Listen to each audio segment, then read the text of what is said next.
Everyone. When Pastor Eric asked me to do these 2 weeks in a row, I happened to be visiting with Bob Schultz on the phone. And I said to Bob, I said, here's your chance, Bob. You can pick whatever I'm going to talk about. What do you want me to talk? I was a little nervous. You know, Bob, he could say a lot of things. It could have really gotten me in trouble. And I told him I had one idea about doing the pandemic. And then Bob said, well, really I've always wanted to ask somebody about Luther and the Jews. And I've always wanted to just have, kind of like a question period. So I thought, well, let's do that. And so that's where that idea came from, was from Bob. And I decided to throw up behind me today an image that I mentioned briefly to some is from Jost Ammon. Jost Ammon was an artist who died in the late 16th century. So he was alive at the time of Luther and then died later. This particular piece was done later in his life. It's an interesting etching because what we see is two Luthers sitting in the screen. We see on this side, the old Luther, which is an image that is based on a Cranach image that was drawn. And on this side, the young Luther, the Augustinian hermit who was very skinny, drawn out, worn out by his religious exercise, and the old Luther who's more content and a little bit more plump as a professor, which I resemble as a remark. But in any case, I decided to put this image up. I was asked by the University of Notre Dame a number of years ago to come and give a lecture on Luther. And I entitled the lecture Luther the Beggar, because one thing I've really been struck by is that Luther, one of his central images as a theological image in many of his writings is the idea that humans are beggars. And Luther, when he died, became ill while he was giving a sermon. He was hauled to a house nearby, and he wrote a brief little thing, note about death. And the very last line is, "We were all beggars. This is most certainly true." And it was interesting because he writes it in the first part in German, "Wir sind alle Bettler." We're all beggars. And then in the last part, he wrote in Latin, "This is most certainly true." And it's interesting that the Latin Luther, the old Luther, the young Luther, the tortured Luther, and the old Luther, always seemed to be there. But the image, the Augustinian hermits, Luther was a part of the religious order. You can see him wearing the habit of the Augustinians, and also the tonsure with which means his haircut behind me. They were mendicant order, which means they were an order of beggars. And Luther, even to his dying moment, used this image of the beggar as kind of his primary image of what it means to be a Christian, that we are all beggars before God, and God comes to us as the gracious King and offers us compassion. Well, so what I thought I'd do is we can go in a minute to your questions, but let me start off with a discussion of Luther and the Jews to answer Bob Schultz's question about Luther. And one of the things that we tend to do, and when I teach my Luther class, when I talk with students, I read a variety of things that Luther has written, things that I think are quite wonderful, things that call us to our human, the best of who we can be as Christians and as humans, and that is the idea of calling us to our conscience so that we stand faithful in difficult times of life. But I also point out that Luther was a flawed individual, and we have to acknowledge those flaws and be ready to be aware of them. And one of the problems is that we often overlook this aspect of Luther's life. So what I'm going to do is, for a minute, I'm going to share my screen, and I'm going to show you just a few images. Let's see, I need to get to slideshow. Oh, let's see, I need to click on this.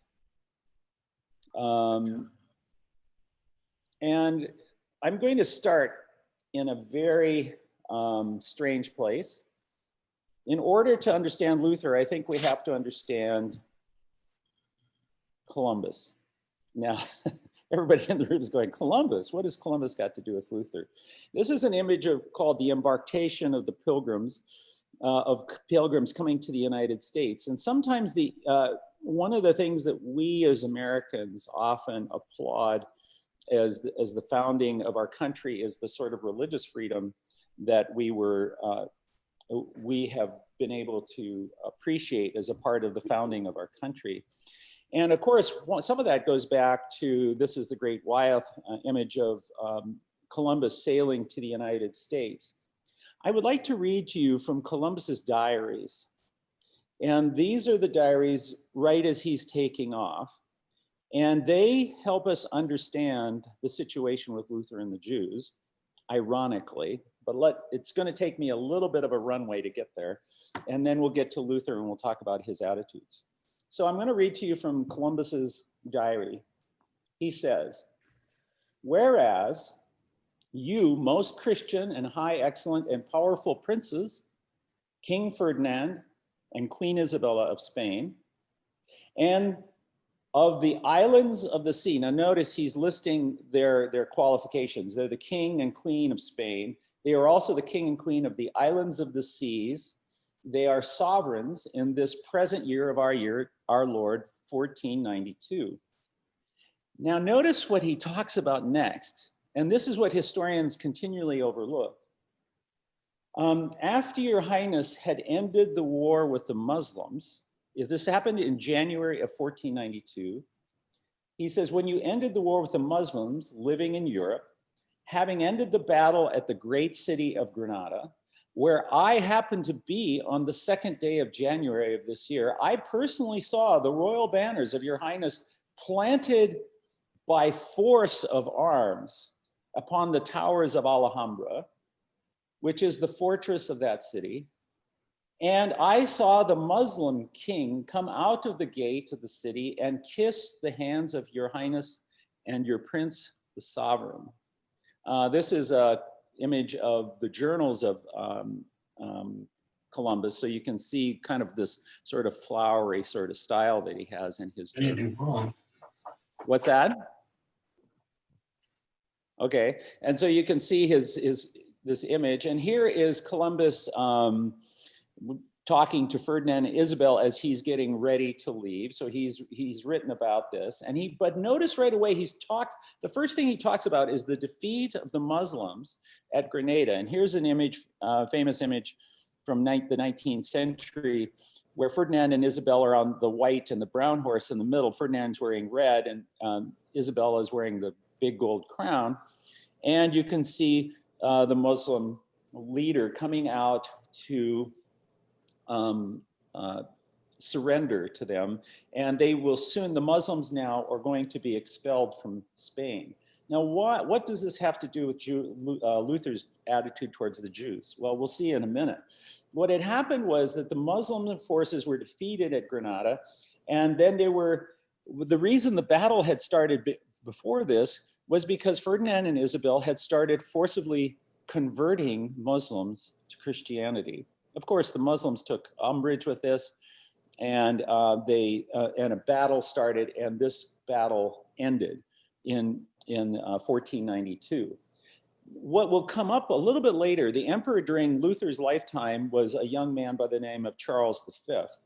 And Charles V, who will become the Holy Roman Emperor after this time, will go to Pope Clement VII and ask himself, after this battle, later on, he isn't ruler yet, but he will become that a little bit later, he will ask Pope Clement VII to release him from a vow that he took when he became the emperor.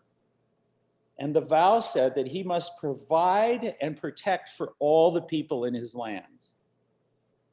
He was asked to be released from this vow, and in 1525, he was, and Islam was outlawed in Spain. Now, think of the year 1492. Luther was born, he's about a 9-year-old child at this time. Here's Columbus's map of him planning on going to the New World. Well, why does he go? What is Columbus's motivation? I'll bet anything that all of you have read the stories in school and things about the motivation for Columbus to open up trade routes.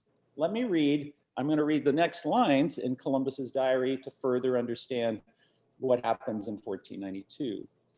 So also, in this present month, in response to the information that I have given your highness respecting the countries of India, I have, let's see, I'm going to skip a little bit of this to jump down. The reason that your holy highnesses have given me to go to the East is so that I might teach them about our holy faith. The Holy Father has granted this request, whereby a great number of people, so that a great number of people will not be lost to idolatry or doctrines of perdition, or in other words, teachings that are not Christianity. Your highnesses and Catholic Christians and princes who love and promote the holy Christian faith are enemies of the teachings of Muhammad and all idolatry and all heresy, and therefore they have determined to send me, Christopher Columbus, to India to see that such princes and people and territories might convert to our holy faith. And furthermore, you have directed that I should not proceed by land, but by sea. And so now Columbus is going in this direction. I'm going to skip down a little farther in Columbus's diaries where he talks about the expulsion of the Jews.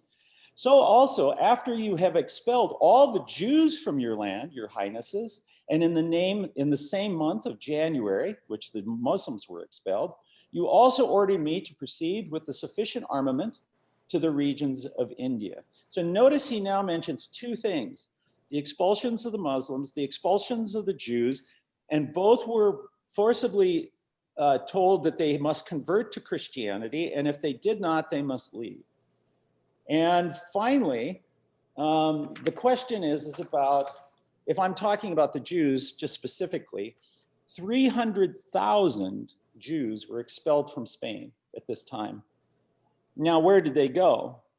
Well, they went a number of places around Europe. Some went to Israel, as far over as Israel, some went to Turkey, some went into Eastern Europe. Many went into German lands and were displaced through France. Some of the most horrible stories of this time involve the fact that sometimes unscrupulous people would take boatloads of the Jews to say, well, we'll get you into another land. And when they got them out at sea, they robbed them blind and often sometimes just threw the Jews into the ocean, killing them. This is one of the great tragedies of history that is never talked about in our schools and in our programs. Notice this is an immigration problem. Intolerance in Spain, and then the Jews leaving, and most of the time receiving terrible treatment throughout different parts of Europe that they went to. So well, how does this deal? Well, we have the Grand Inquisitor and the Inquisition by the name of Torquemada leading this program in Spain, and history has not dealt with Torquemada well. His particular cruelty and viciousness and the sorts of attitude stand in stark contrast to the Pope today, Pope Francis, who stands in solidarity with those who are suffering and are immigrants throughout Europe, and as well as much of the human community. Unless we get rather smug about what our attitudes are towards anti-Semitism in the modern world, I just simply remind you that anti-Semitism has been on a stark rise, especially in the United States, as has been anti-Muslim attitudes as well. And I just want to remind you of the great quote, "Those who cannot remember the past are condemned to repeat it." And this is a picture by the famous artist Goya of the tribunal of the Inquisition and how cruel they were to people that were both Jews and Muslims within Spain. So that brings us to Martin Luther. And I would suggest that there's two sides to the Wittenberg door. One that's a positive side that I think we can celebrate, and the other side, which is a dark side, which we must acknowledge and come to reality with. So what is, I'm gonna just leave this up. I'll come back to this in a minute. So what is the issue with Luther? Actually, it's the difference between these two men sitting behind me.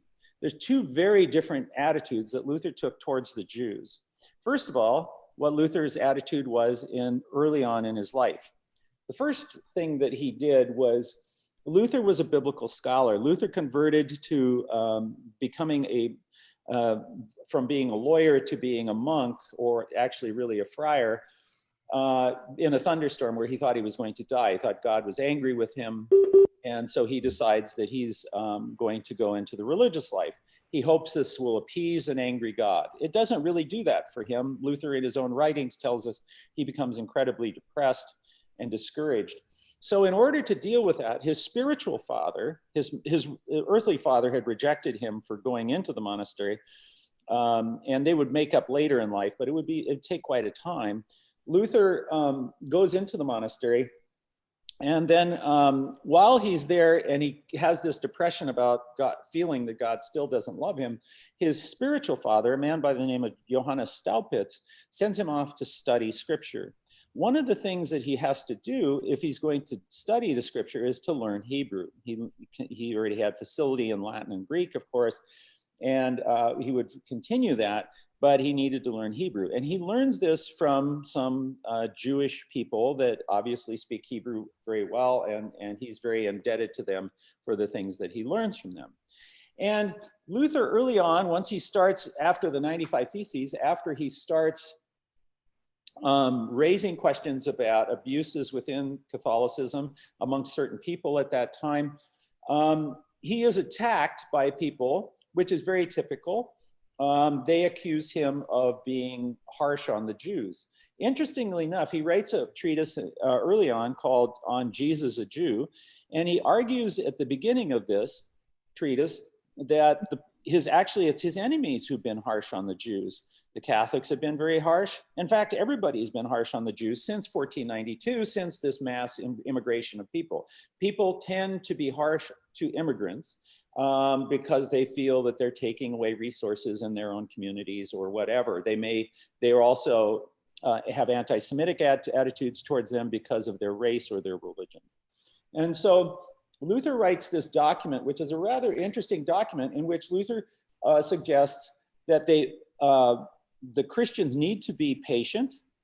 Christians need to be kind towards the Jews, and especially people who hold different attitudes. And he even suggests that this is an attitude that should be held against for the Muslims. Now, Luther will talk about that in a minute, because Luther distinguishes in both of these cases between religious Muslims and religious Jews versus race and those sorts of things. So one of the things that Jews in particular picked up on was that when Luther was brought before the Diet of Worms and Charles V and asked to recant his writings, Luther stood on his conscience. And the Jews therefore appealed to Luther and said, you've written a fairly nice piece and telling people not to treat us as dogs. Luther really attacks people throughout Europe who attack him and says, you say you want to convert the Jews, but you don't teach them anything. You don't show them any compassion. Why should they convert? And so Luther thinks that there is a better way to convert them, and that is through compassion. And so they appeal to Luther and they say, we're people are holding to our conscience. You held to your conscience against the emperor, Luther. Will you support us? Well, to a degree, but not for very long. And so Luther then has some dialogue with Jews and Muslims. But over time, Luther becomes fairly comfortable. And I think this is a key point that isn't really brought up much in historical conversations. Luther goes from being an outlaw to the empire to being a comfortable professor who is now in a position where he knows he doesn't have to fear for his life. When he was young, he had to fear for his life. When he was older, he didn't. And slowly, as he becomes more rigid and he's constantly under attack and fighting back, Luther's attitude towards the Jews begins to change. It changes for a couple reasons. And you can read 100 books on this topic, and you'll see that there are a variety of reasons that people suggest why Luther becomes anti-Semitic in his later life. They'll suggest that he's become senile, but there's no real evidence of that. They'll suggest, one suggestion is certainly has some truth in it, and that is that he believes he's living in the end times, and that he believes that a part of the end times is that the Jews must convert to Christianity. And when they don't, over a long period of time, Luther thinks that he's showing kindness and compassion and teaching them to become Jewish. We know from certain of Luther's writings, like against the Sabbatarians and others, that Luther feels that a number of the Jews who had converted to Christianity and are then still left Spain and came to other places, who are now Christian Jews, but will convert back to Judaism. This starts upsetting Luther. He thinks that they're falling away from truth, not unlike Columbus, right? His idea that the people in the East need to be converted to Christianity. So he starts becoming upset that Jews are converting, who are Christian, are converting back to Judaism. And he also thinks the end times are coming. And he also now is in a position where he's comfortable and he has lords that support him. And this becomes difficult because then later on, Luther will actually talk to John Frederick, one of the Duke of Saxony, and ask him to not provide protections for the Jews because they are not converting to Christianity in a way that he expects them. And he also suggests that they should be expelled from Germany. Late in his life, in 1543, Luther writes a treatise called On the Jews and Their Lies. He makes 8 points in this treatise. First of all, he says, I've given the Jews a long time, they're not converting, so this is what we should do with them. We should burn their synagogues and schools. Christians should not allow Jews to own homes in their communities. Jewish writings should be confiscated and destroyed. Rabbis should not be allowed to preach. The citizens should not protect Jews on highways. The practice of usury, which means lending money with interest, which many of the Jews were forced into the banking industry because they were not allowed into other avenues of business because of guilds and things. So they were forced into the banking industry, and they said, Luther says the practice of usury lending for money should end. The Jews' wealth should be taken from them. They should be forcibly converted to Christianity, and they should be worked in hard labor if they do not. These attitudes are clearly anti-Semitic, although some Lutheran scholars will try to make a distinction between anti-Semitic and what they call anti-Judaic. They say Luther's not really against the Jewish race, he's against the Jewish religion continuing, and so if a Jew converts to Christianity, that Luther seems to be fine with that. I think this is mental gymnastics, and the list of things I just read are clearly anti-Semitic attitudes, and clearly Luther was involved in that. And so Luther, towards the end of his life, has these very hateful writings. Now, if you look, another thing that people will point out is that if you look closely at other writings of the time, many other people and many other religious leaders of the time were very anti-Semitic as well. So what do we do with this? Well, one of the things, I'm going to share my screen again. One of the things that we have to acknowledge is that Luther's history, this is Luther's treatise on Jesus was born a Jew from 1523. John Frederick the Wise in 1530 supports Luther's views against the Jews. So notice that, it's about mid-career, Luther's starting to change his attitudes. But one of the things about this treatise, The Jews and Their Lies, is that sadly, and very truthfully, we have to admit that in the late 19th century in Germany, Germany is now becoming kind of what we understand as a modern German state, as is Italy and France and all these other countries. A certain romantic attitude towards nationalism is developing throughout Europe at this time. And so a lot of Luther's writings were now made available once again to people for people to read. And it's not surprising that a guy by the name of Adolf Hitler, wanting to make Germany the great German Reich, uses Hitler as one of his models for founding the German state. And they will use this writing on the Jews and their lies as a central argument for their attitude for the Jews. All of you know about Kristallnacht, November 10th in 1937, where the Jewish businesses and Jews, thousands of businesses were destroyed. Kristallnacht means the night of broken glass. All their businesses were destroyed, windows were destroyed, many synagogues were burned on that day. And the reason it was on November 10th is because it was Luther's birthday. It was connected specifically to Luther. Here is the treatise that is brought up by, you can see this pamphlet was, notice it's 1483 to 1933, which is an anniversary of 550, is that right? No, 450 years, excuse me, from the time when Luther was born on November 10th in 1483. So one of the dilemmas we have, of course, is that this has, we have to admit that Luther's attitudes were central in setting up the Nazi state. Martin Luther King Jr., named after Martin Luther, very astutely noted that never forget that everything Hitler did in Germany was legal. And we have to remember that this is true also. Luther is a bit of a cautionary tale, and I think one of the reasons that Lutherans have not made Luther quite into a saint is because he has a lot of these elements of the dark side, or it's the dark side of the Wittenberg door.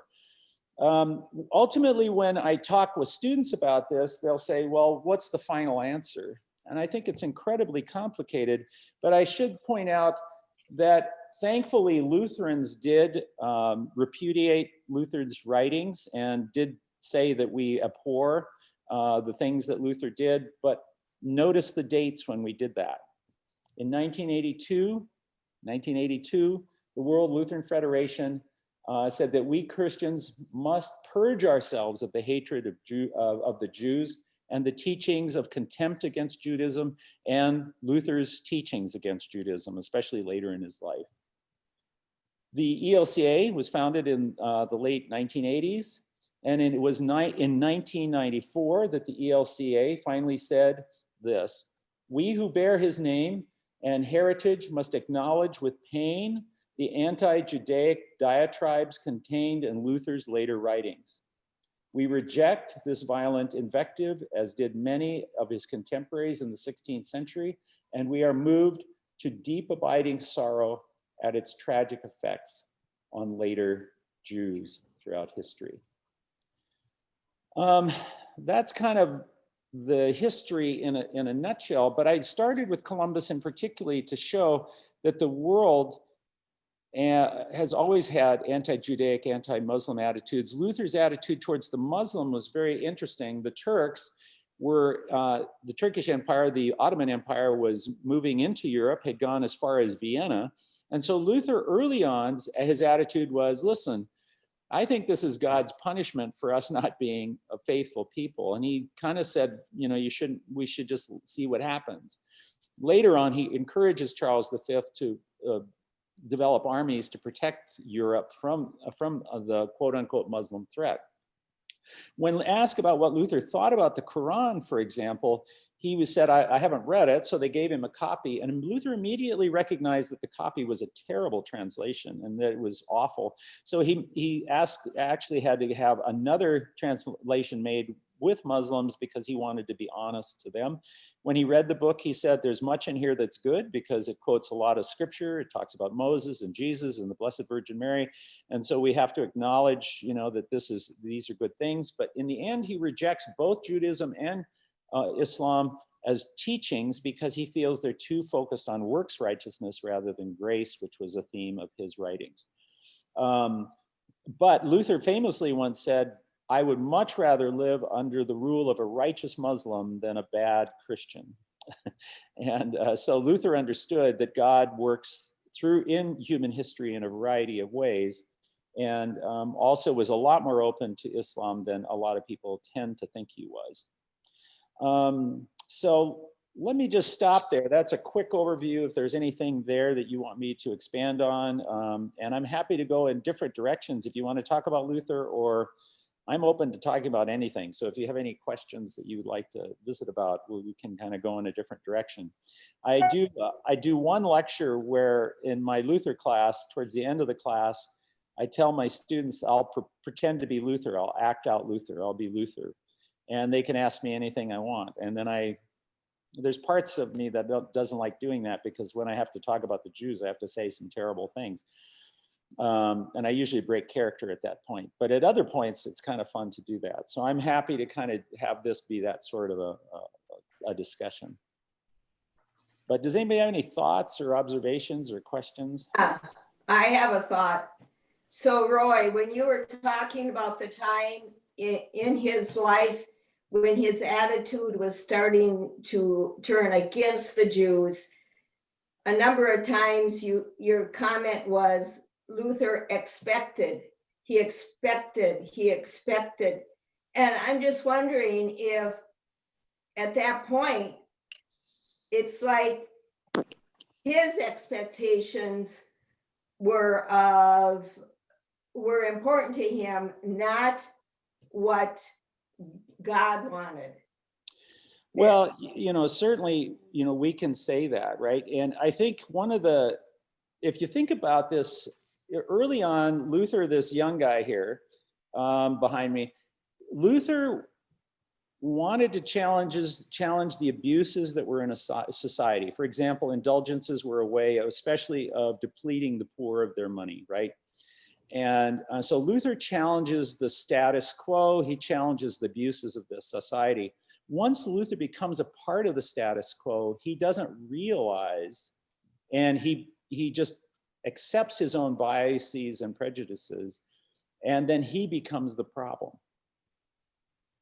And so therefore, people like Dietrich Bonhoeffer, later on, who was a Lutheran theologian, would have to reject Luther's views on the Jews in order to say that to remain truthful to some of the ideals that Luther had early on, in which you challenge the status quo, which usually disadvantages the poor, the immigrant, the stranger. Remember, Matthew 25 I always use that, it seems like it's the key verse where Jesus has the goats and the sheep and he's separating them. And he said, when you gave me drink, you gave me drink when I was thirsty, food when I was hungry, you visited me as a stranger or when I was in prison, you clothed me when I was naked, and you took care of me. And they say, well, when did we do this? And he said, when you did this to the least of these, you did it to me.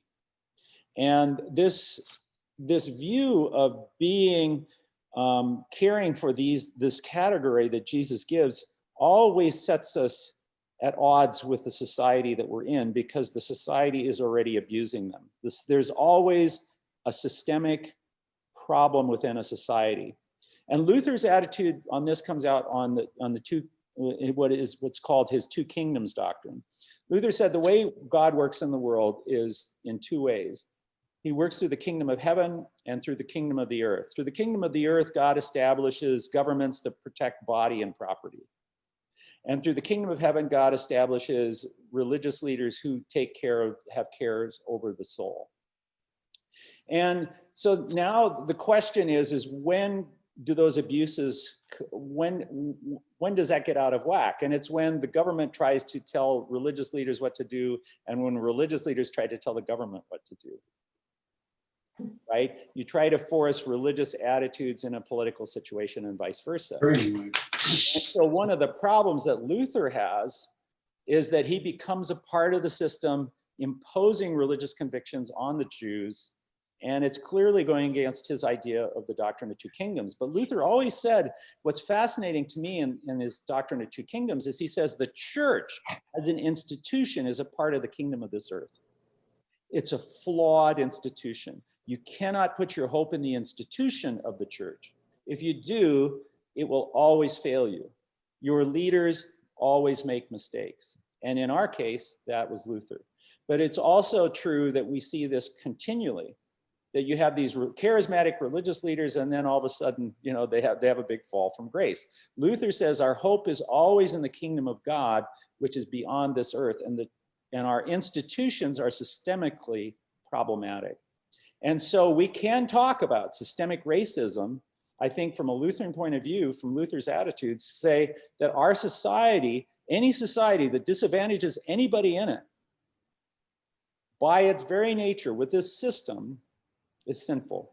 And we have to work, it does, one of my favorite theologians is Dorothy Zala, a Lutheran theologian. She puts it quite simply. She says, whenever institutions make the world ugly, we need to bring beauty into the world again. How do we do that? If there's poverty, if there's immigrants who are suffering because of policies, we need to go and change those. We need to make the world beautiful again. Wherever there's suffering, we need to bring healing. And we need to deal with the systematic problems of our society. The problem is Luther fell into his own trap. Once he became part of the system, his attitudes disadvantaged the Jews and others in his society, which is horrible. Another example of that would be the peasant wars. The peasants in 1525 came to Luther and said, hey, Luther, we see in your writings that you support us, that you care about us, and we want to bring about change so that we have better living conditions. And they became a mob, and they became violent. And the lords came to Luther and said, well, what do we do? You know, what do we do with these violent mobs? And Luther said, well, you're the lords, do what you want. You know, if they're violent, Luther thought chaos was the work of the devil. And so if there was a mob that was chaotic and wasn't protesting peacefully, Luther says, you can do what you want. Well, the lords went out and killed 100,000 peasants. Well, that was not, I think, a beautiful act, right? It was an ugly act.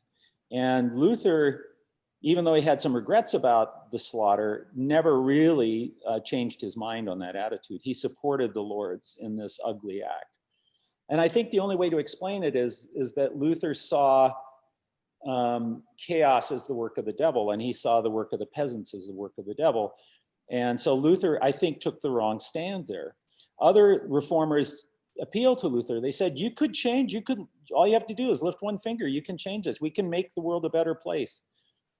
And Luther didn't. He missed the opportunity.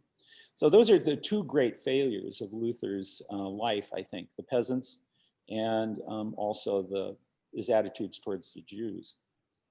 So he never repented towards the end of his life. He never repented of his actions.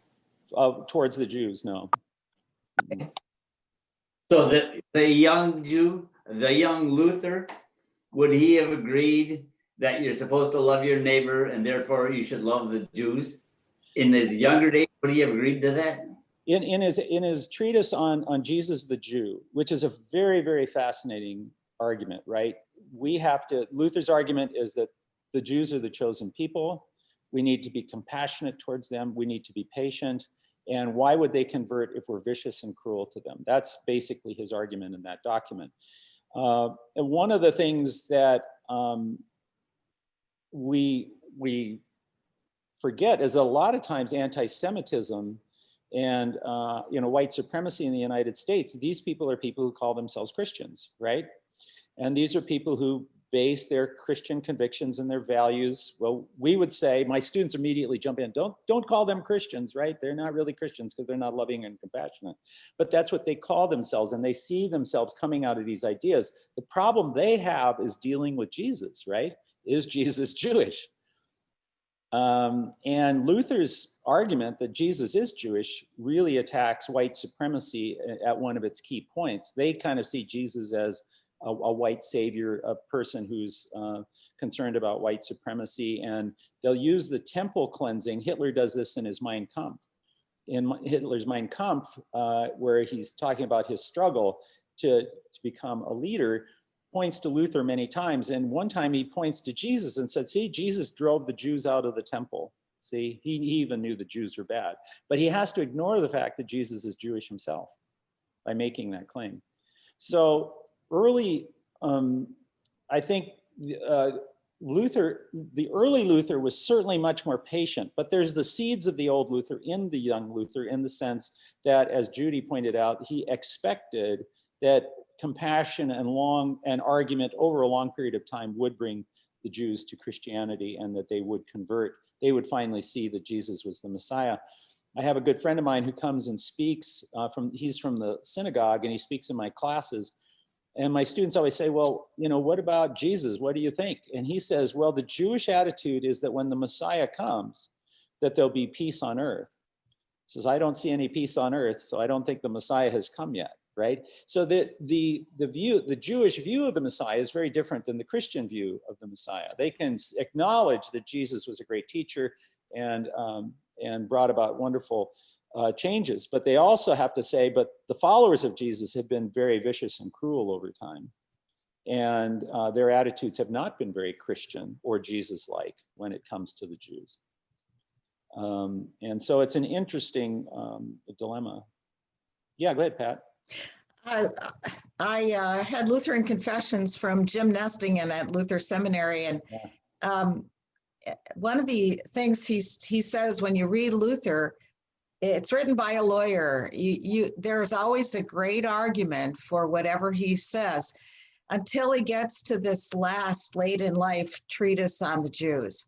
It's so vicious kind of in its language, un-Luther-like really.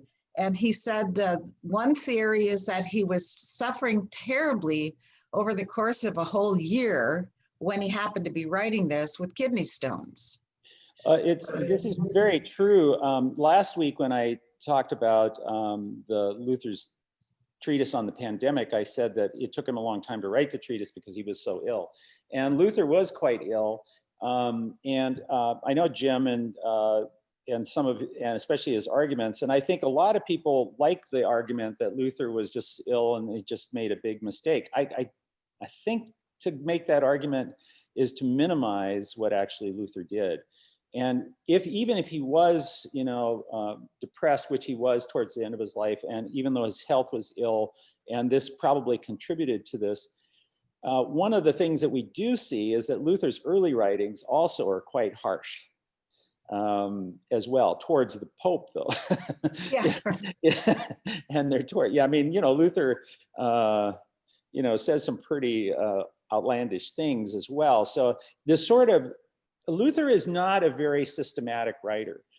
He's a very emotional writer. And I often point out when we read Luther's treatise called The Babylonian Captivity of the Church, I said, it's all about the sacraments. And I said, how many sacraments does Luther think there are? And my students can't figure it out because at the beginning of the treatise, Luther says there's 3 sacraments: baptism, Lord's Supper, and penance. He says those are 3 sacraments. By the time he gets to the end of the work, he says, I've changed my mind. There's only 2, just baptism and Lord's Supper. So even while he writes, he doesn't go back and rewrite. He kind of changes his mind while he's writing, and he just leaves the treatise as that. So he's a very emotional sort of writer. It's a very effective technique because it gets people engaged in the writing. Unfortunately, that worked with this treatise on the Jews and their lies as well. It really did stir people up to that. I mean, the St. Mary's Church in Wittenberg, where Katie and Luther were married and his kids were baptized, and where he was baptized, has the Judensau on it, the Jewish pig on it. And there's a real controversy today whether they should take that down. It's very anti-Semitic, and it's a big sculpture on the top of the church. And there's a number of these around Europe in which there's Jewish people suckling on a pig, a female pig. And one of them is looking in the back end of the pig, and the inscription is, "This is where the Jews look for truth," right? This is an absolutely horrible anti-Semitic sculpture, and we're still debating whether we should take it down. Do we leave it and use it as an instrument of teaching? That's one of the arguments. But notice what the argument is about these, having Civil War heroes in the United States with statues. It's the same argument, right? Are these heroes? Many of these statues were put up in the late 19th century as a way to promote racist attitudes in the South and so on and so forth. Some people have argued that these statues should be in museums and should be used in museums to talk about the history of racism. And now there's this huge debate about Woodrow Wilson School. Can we leave the name as that, right? Because we know that Wilson Woodrow Wilson was a racist. And these attitudes of systemic racism that are subtle and are a part of our society, we do not read history very carefully, especially when it comes to Columbus and his motivations for going east, and for with Luther and them. And I think one of the things we have to do is just be honest in how we approach history. But thanks, Pat. I mean, that's a really good point. And I think a lot of people really do, especially Lutheran scholars. If you notice, even the Lutheran statement doesn't talk about, it says we acknowledge the anti-Judaic diatribes. And so we're still hesitant to even use the words anti-Semitic, even as Lutherans. But I don't think we can see it as anything but that. Hi, Nancy. Any other questions or thoughts about that? Or we can go in different directions or think about Luther. How many children did Luther have? And He how had- many grew to adulthood? He had 6 children with Katie, which one of the great scandals of the Middle Ages or the Reformation was when Luther, an Augustinian friar, married a Cistercian nun. And it was almost even at that time, Luther's makes a very interesting argument. He says, it seems to me, says Luther, that this idea of celibacy for the priesthood and even for monks and nuns is not something that should be placed upon people because it's not natural. He felt that sexuality was a natural gift of God. I often have my students read Luther's writings on sexuality. They are very bawdy. My students actually kind of enjoy them a lot. Because you wouldn't believe the things that Luther says about sexuality and the joy of sex and the joy of being a human. He feels that we have desires like thirst and eating and sleeping and sex. Those are all part of the same thing.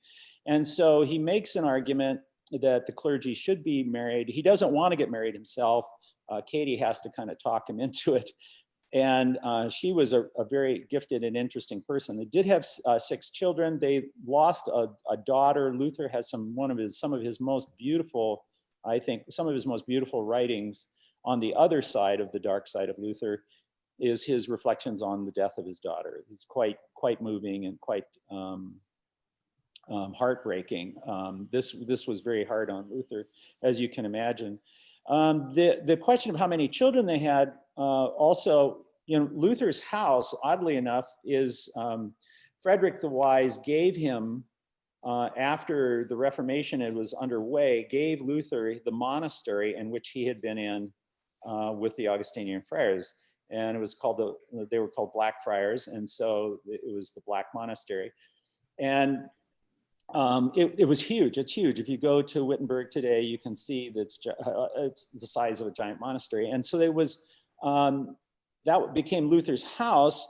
And Luther filled it up not only with his own children, but it's well known that Katie would take in people that were in need. And there were sometimes up to 20 other people there. So some people have joked that Luther was the father of the Lutheran Church in more ways than one by, having a population explosion.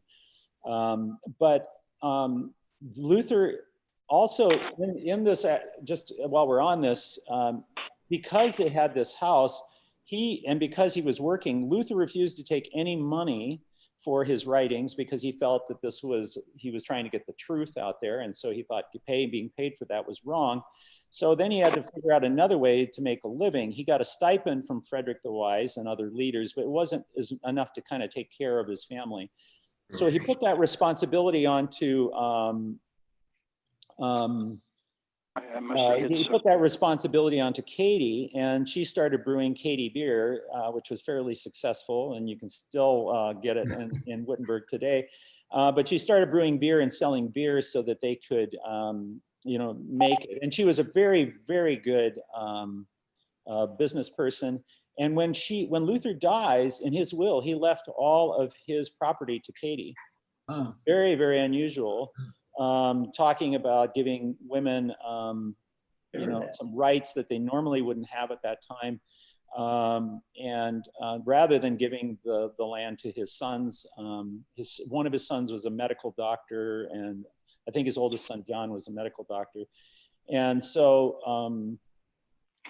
you know, but he had a very healthy and robust family life as well. So that's, yeah, interesting to kind of reflect on kind of how he was a little bit unusual in his day in that regard. Are there any people today who trace their heritage back to Martin Luther? Quite a few. Yeah, there's quite a few that can trace their way back. Yeah, exactly. Yeah, the lines are still in existence. Yeah. Thank you. Yeah. Did Luther have any contemporary critics that were critical of him and his attitude toward the Jews? There were some, yes. And there were also many reformers who were very critical of his attitude towards the peasants. And so they were kind of minority voices, and not many out there. One of the things to remember is that when you think about history, when we talked about Luther and the plague, I talked about the Black Plague coming in the year 1350. And Europe's population was devastated by the Black Plague. And that takes us down to when you get to that's the 14th century. When you get to the 15th century, we have to remember there was a huge renaissance throughout Europe. Things are starting to pick up, things are looking better. And one of the pieces of the Renaissance was the idea of humanist teachings and the idea of promoting the human spirit in writings and in philosophy. And some of these writers during the time of the Renaissance, and the humanist writers were very influential on Luther himself. They had much more positive attitudes towards the Jews and others. But it's a sad reality that anti-Semitism was rampant throughout Europe, not only during that time, but it comes down to modern day. One of the big examples of this you could see was when the fall of the Berlin Wall and the Eastern Bloc countries, anti-Semitism rose dramatically after that period because communism had kept anti-Semitism in check. And then when there was kind of a period of, lawlessness or trying to figure out how they were going to do things in a vacuum, anti-Semitism always rears its ugly head. And we see that in times of chaos, even in the United States, when there's a time of political chaos in the United States, the Anti-Defamation League has talked about the incredible rise of anti-Semitism in the United States in the last 4 years. And there's reasons for that. And it has to do with rhetoric, political rhetoric, and it has to do with white supremacists feeling emboldened by political leaders in this country. And as a result, my friend who comes to my class wears a yarmulke on his head. And he says, as a Jew, I never really wore it before, but now I wear it in solidarity for those who are suffering every day, that are suffering throughout not only the United States, but in different parts of the world with anti-Semitism that is now a part, sadly, much more of a part of our everyday life. This is a part of systemic racism. Whether it's towards African Americans or Muslims or Jews in the United States, these are things that we really have to address. And we as Lutherans should have a history that we can live out of to say, we don't want to repeat history. We know it and we don't want to do it again. And we won't allow it, as Martin Luther King Jr. used to say, to remain silent is to be complicit. To be anti-racist means to actively stand up against racism. To be silent is to be a part of the problem. Very good. Thank you. Yeah. We have a few minutes yet. Anybody have any other questions or thoughts? Are you able to hear us? This is Jim talking. Yeah, we can hear you, Jim. Okay. I wonder if I wanted to make one more comment on the matter of the relation to the Jews. One of the problems that I have with the anti-Semitism, and maybe it's because I haven't lived close to these folks most of my life, is that at least since the time of Jesus, as we look at the Jewish people in the later and the modern world, I have difficulty finding them as being an abominable people in any way.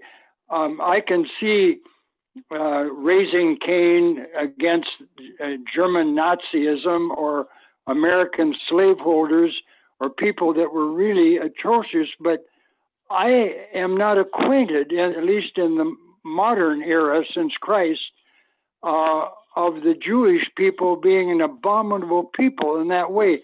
Is there some whole part of their history that I'm missing? It seems like beating on them is like beating on puppies or kittens or rabbits or something.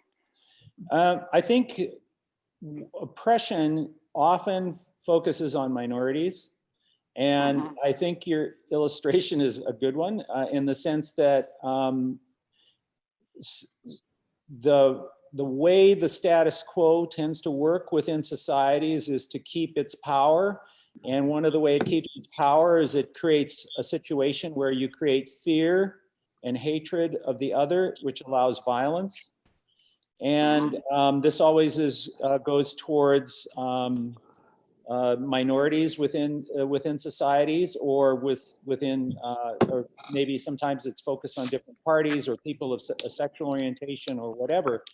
But it's a unifying tactic that people use. And you're right, it's cruel, it's vicious, and it's horrible. Now, my friend at the local synagogue would also say, you know, every religious tradition has its strengths and it has its weaknesses. Every religious tradition also has that part of its history in which there have been, you know, terrorists in every sort of background. You might remember the Oklahoma City bombing with Timothy McVeigh. Timothy McVeigh was a self-proclaimed Christian, although he kind of waffles on that. He did have last rites before he was executed, and so it suggests that, you know, he was a Christian acting out of his own Christian motivations for bombing the building. And when that bombing hit, the first thing we heard in the news was that it was by Muslim terrorists. Right. And then when we heard it was a Christian, we didn't ever use the word Christian as a Christian terrorist. We just said, oh, he was a nutcase. And so even in our attitudes, we cover up, we compare our best to other people's worst. And when we do that, we run into problems. And the Jewish people have, Luther at one time early on in his life was asked, what is there evidence? Is there any evidence for God in the world? And he said, well, that the Jews are still around after all the persecution that they've gone through. God must have chosen them and protected them over the years. It's kind of an uncharacteristic thing of Luther to say, but there's a certain interesting truth to that.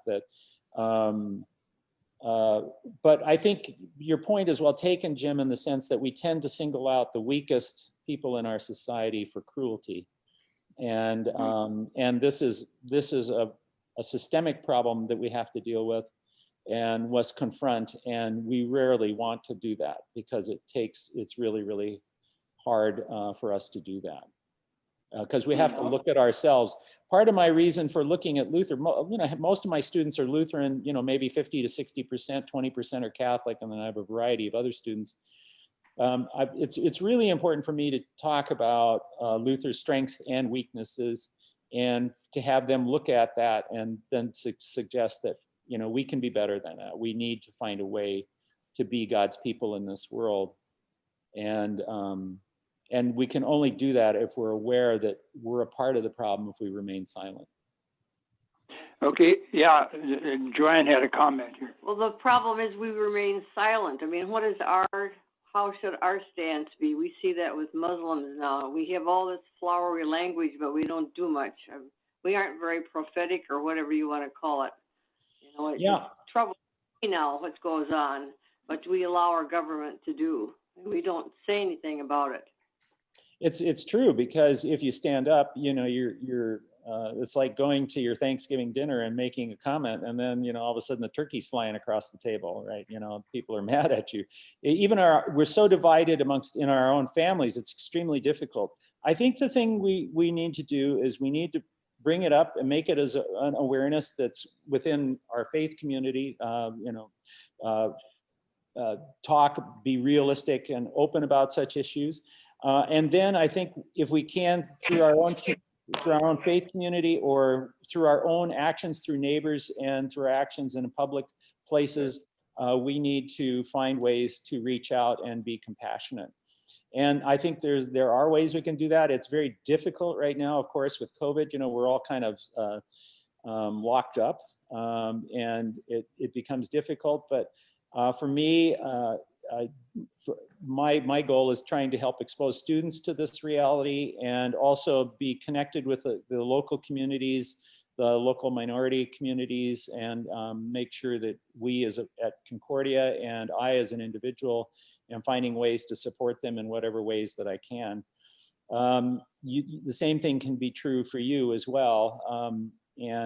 I think, you know, I've used this quote before. My favorite theologian is Gandalf, who says, "It's not with great power that we overcome the evil in this world, but everyday acts of kindness. That is what keeps the evil at bay." And so we need to find these ways to be connected with people that in our lives. And if we can't find that, we need our church and our religious community to help us do that as well. That's helpful, Roy, in thinking how we relate to minorities. Thank you very much. Yeah.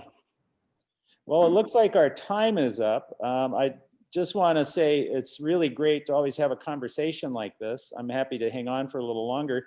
I want to point out that last week we were talking about Mike was talking about getting mask mandates, and we finally have one now. And, you know, I think Mike is an example of somebody who, you know, he has a passion. He's been a politician. He's working in the political arena. And he's a model for me of somebody who is concerned about an issue. What is your issue? I'll just leave you with this thought. What is the ugliness that you see in the world that you want to make beautiful? And then do what you can to make it beautiful. That's a thing I try to impress upon my students. And I think Mike has been working very hard with COVID and other things to try to raise these things as an awareness and bring this forward. I saw Chatelaine, her first name's escaping me, but wrote an article. Beth Chatelaine. Wrote an article in the paper. And I think, you know, we do what we can, and we need to continue to find ways to reach out. I think the other thing that we need to do in the light of COVID is to find the people that are really hurting and alone right now. And if we're hurting and alone, we need to reach out and find ways to connect with them. You can't connect with too many people, but Peggy and I have tried to bubble with some people that we know that have been acknowledged some struggles in this time. It's the things that won't get seen, the things that won't be put into the newspaper that will really make a difference that you can do.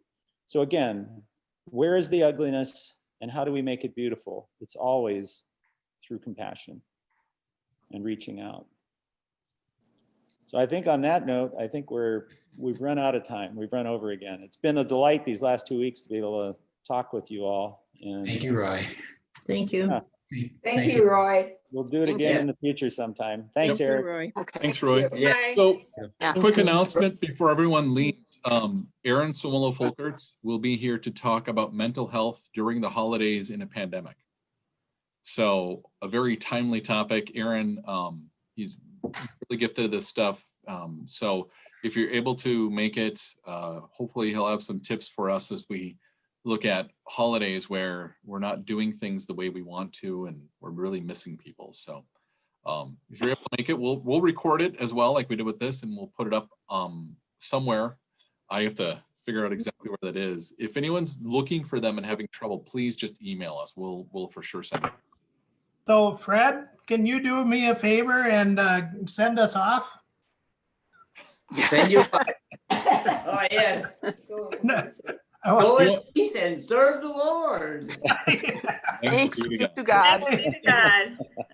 Hear, hear.